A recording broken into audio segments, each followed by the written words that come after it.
Alright, I'm gonna make another video just because a lot has happened this week. Obviously, I think the last video I made was on Sunday about the John Jones situation. So, I'm gonna talk about a few things here. The one thing I want to talk about the most is the Nick Diaz situation, suspended 12 months. That's really harsh. Nick's one of my favorite fighters. He smoked pot, big deal. I mean, how many times has Josh Barnett been tested for steroids? It's stupid. But the thing that surprised me and that Dana White never even really commented is the comments by Cesar Gracie, and he said, doing steroids and drinking and driving and crashing your car between fights is okay, but smoking weed, they give you the bus.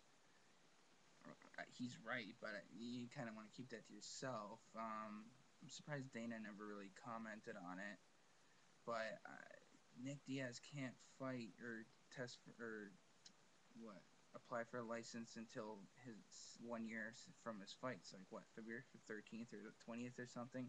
That's harsh, man. So we won't probably see Nick Diaz for another 10 months. We'll probably see him in March.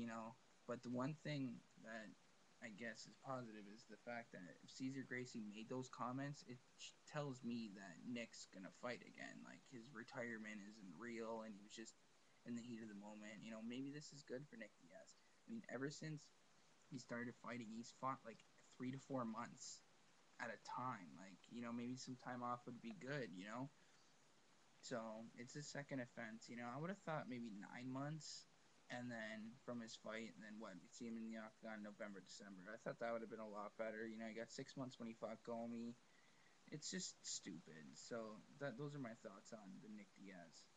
A couple other things. Mike Swick is booked to fight on UFC on Fox 4. Um, I'm happy Mike Swick's back. He's not my favorite fighter, but he's a big name. You know, he's a fan favorite. He hasn't fought since like what 2010, I believe, when he lost to he got choked out by Paulo Tiago. So he's got like two losses in a row. He's still like young, like he's only like 32 or 33. Yeah, that was February 2010. So he's fighting Demarcus Johnson. I don't think it'll be on the main card. It might be on the prelims on FX, which is fine. That's cool.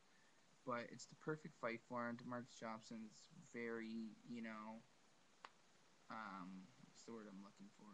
Inconsistent. You don't know if he's going to be great or suck so I think this is a good move.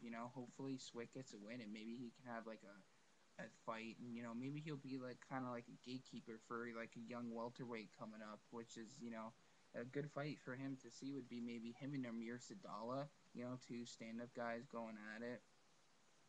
So I think that's a good thing. I always liked Mike Swick. He's had some highlight reel KOs in his early days at middleweight, so I think it's good. He's been out for a long time, 2 years, obviously, over two. It'll be 2.5.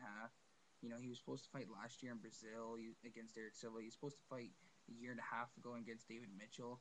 I guess they misdiagnosed. He had an injury, and then they misdiagnosed him with a stomach disease, which kind of messed things up. Which the doctors messed that up. So those are my thoughts on that. I'm happy Mike Swick's back in the Cesar Gracie thing. Dana White, another thing, I guess. Dana White said John Jones Inc. He supports him, and he thinks he's going to make the right decision about the drinking and driving. He thinks it'll be a positive thing. So I some people are like talking about releasing John Jones, like that was never going to happen. He's the best fighter on the planet, other than maybe Anderson. So those are my thoughts on that, and enjoy the fights tomorrow.